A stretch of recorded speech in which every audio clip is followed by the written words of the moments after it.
So you're in Australia and you want to find a good savings account to put your money in 2020. Good luck. No, in this video, I actually will go over a list of some that might be worth putting your money into, but there's plenty that aren't. Now this video might be a bit ranty because the cash rates are so low in Australia right now that putting your money into any of the savings accounts, even the ones I'm going to mention, means that your money's going backwards when you take into account the inflation rate. Plus a lot of the savings accounts in Australia expect you to jump through all of these hoops and have all of these conditions about how many withdrawals you're meant to make, what sort of account needs to be linked to it before you get the special rate. So most of the accounts I'm looking at in this video, I'll be only looking at the base rate because I don't want a savings account with tons of conditions. I mean, just tell me what interest rate I'm going to get. It's not that difficult. I'm a busy girl. I've got Netflix to watch, wine to drink. I don't have time to figure out how many withdrawals I need to make, how many deposits I need to make sure that I get the special rate. Look, bank accounts, I already know that I can do better than you anyway. I just want somewhere to put my emergency fund. So in this video, I'm going to go over why savings rates suck so much now and give you my best of the worst. And of course, it goes without saying that this is not sponsored, just my opinion. I mean, what bank is going to want to be in this video anyway? So before I get into looking at the different savings accounts in Australia right now, why are the interest rates on savings accounts so bad right now? So the Reserve Bank has been lowering and lowering cash rates for some time now, and it's getting quite ridiculous. It's currently 0.75%, which means saving is just, well, it's not what they want you to do anyway. The reason that they're lowering it so much right now is because they want to stimulate the economy. They want you to buy stuff. They don't want you to be putting your money in savings. They want you to spend it. On the flip side though, that does mean that loans that you take out are going to be lower interest rates right now. So the cash rates are great if you want to borrow for a house or for a car. Actually, don't borrow for a car. But they're terrible for saving. That's because the current rate of inflation in Australia is 1.8%.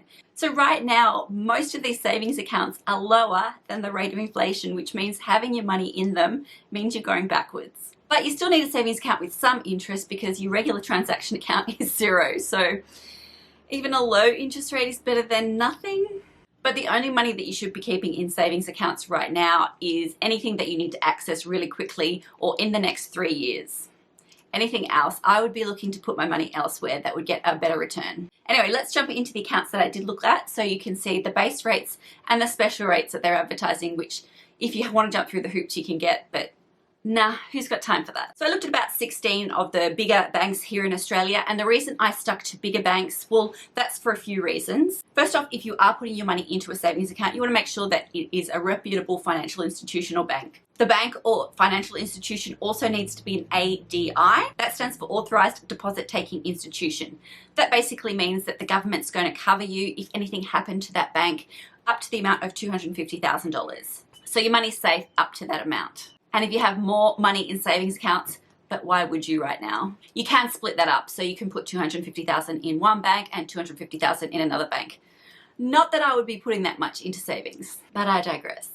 Anyway, it's likely that the bank that you're with is ADI approved. All of the big banks are. I'm going to put a list below of the list of Australian institutions that are ADI just so you can check that your bank is. And of course, the other things that I look for in a savings account, no hoops, like I mentioned earlier. I don't want to have to sit through a bunch of conditions to get the special rate. I just want to know what the base rate is, what you're going to give me if I have my money in the account. And I also want to have ease of access of that money so I can withdraw it and deposit anytime I like, 24 hours a day. Okay, so let's jump into the computer and look at these savings accounts. Okay, so I'm going to do this in order of base rates because the special rates means that there's so many different hoops and conditions that you have to go through. I'll mention that as well, but we'll start with the lowest base rate that you're going to get and we'll go through to the highest base rate that you're going to get. So this is just if you put your money into the savings account and not do anything else.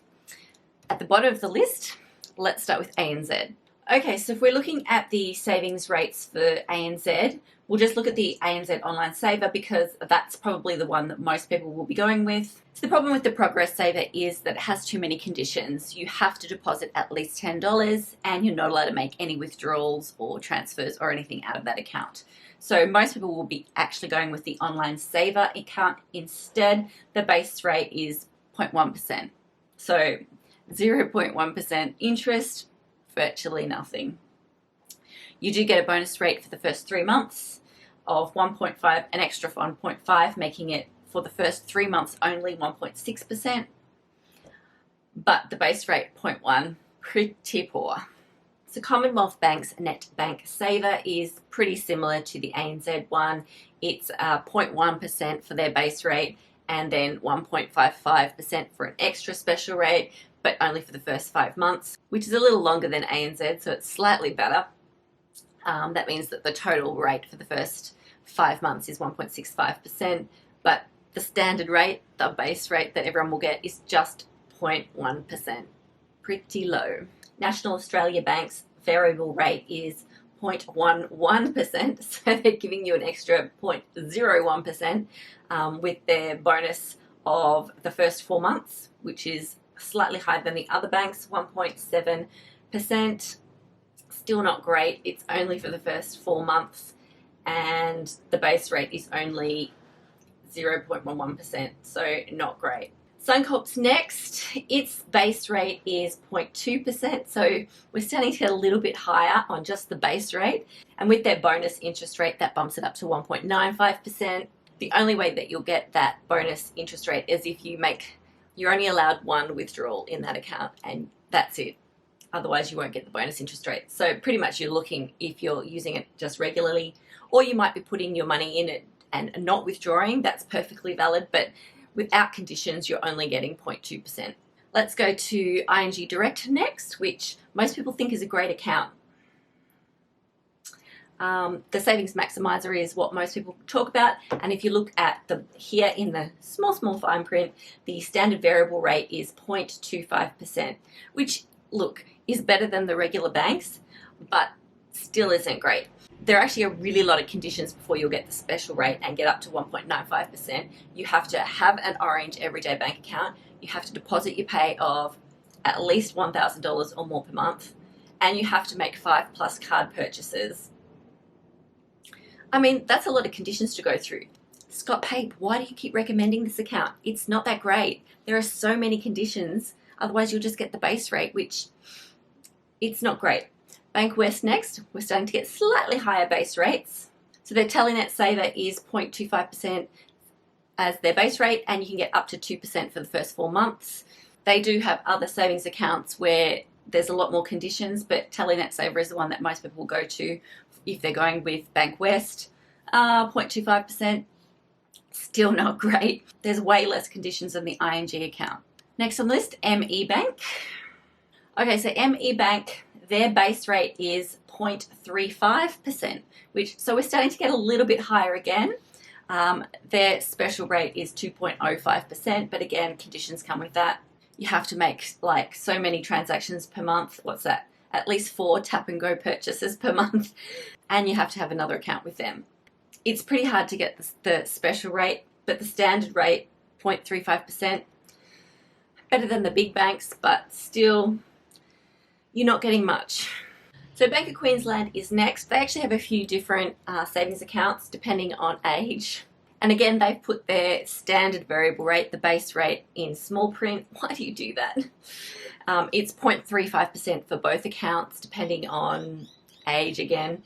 And the regular fast track savings account, you can get up to 2.5.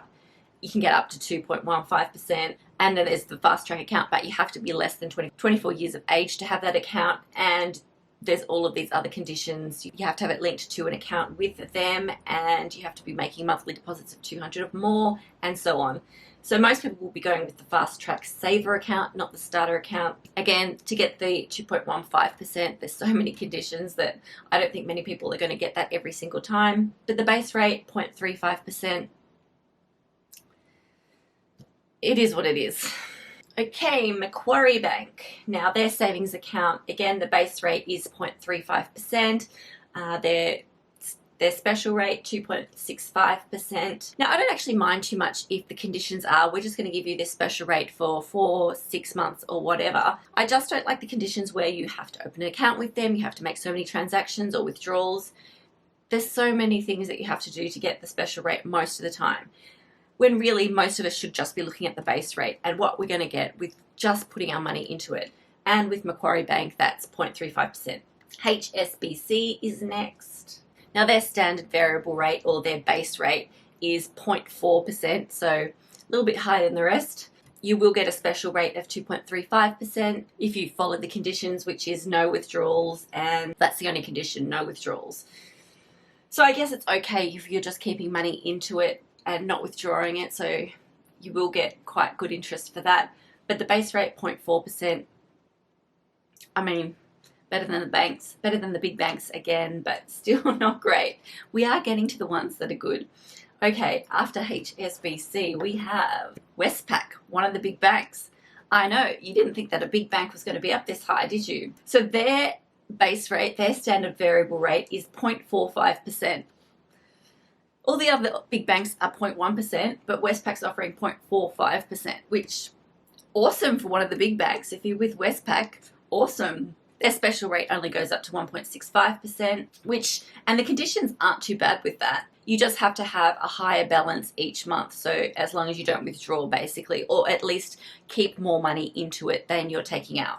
So that's actually for conditions not too bad. So out of the 4 big banks, Westpac's online saver is the best, but there is better. So Bendigo Bank has a few savings accounts as well. Most people will be going with the Easy Saver. They do have different accounts. Again, there's one for kids and there's one for Christmas club accounts and things like that. But most people will be going with the Easy Saver, which their base rate is 0.5%. And thank you, Bendigo Bank, for putting that up front. Nope, I don't need help. Now, you are only allowed, like a lot of the smaller banks, you're only allowed 2 branch withdrawals. That's when you go actually into the bank to try and withdraw money. So you're only allowed 2 of those per month. But anything else, online banking, using your card, direct debit, anything like that, it's all free, and 0.5% for a small bank, that's pretty good. We only have 4 more to go. They're starting to get good. So Citibank, their base rate for their savings account is 0.85%. Awesome for their base rate. So the special rate, 2.3%, is for the first 4 months, and then it defaults back down to 0.85%. But for a base rate, that's pretty good. Thank you, Citibank. So now we're getting into the top 3 that offer a great base rate. Coming in at 3rd is UBank. Their base savings rate, no conditions, is 1.04%. Thank you, UBank. Now, if you want to go through conditions, you can get up to 2.1%, but just on their base rate, with no other conditions, you can get 1.04%. Awesome. In 2nd place, Rabobank. So they do hide their base rate and only advertise the special rate, but their base rate is 1.05%, so 0.01% better than UBank. And their special rate is 2.5%. You can link it to your regular bank account, whatever bank you're with now, which I like. You don't have to open up an extra account with them. You can just use their savings account. And that special rate, 2.5%, is only on the first 4 months. So then it will default back down to 1.05%. So the number 1 out of the 16 that I looked at, the best base rate was with AMP. Their AMP saver account, their base rate is 1.4%. That's their base rate. Their bonus rate will go up to 2.36%, which is basically the rate they're going to pay on the first 4 months, and then it will default back to 1.4%. So if you're just looking at base rates, 1.4%, that's awesome. That's nearly as much as the special rate for ANZ and Commonwealth Bank. So out of the 16 that I looked at, AMP is the best. Okay, so we better close this off now. I hope you found this interesting and you enjoyed finding out about the savings rates in Australia right now, which aren't that great. So anyway, have a great week. Thanks for watching, and I'll see you in the next video. Bye.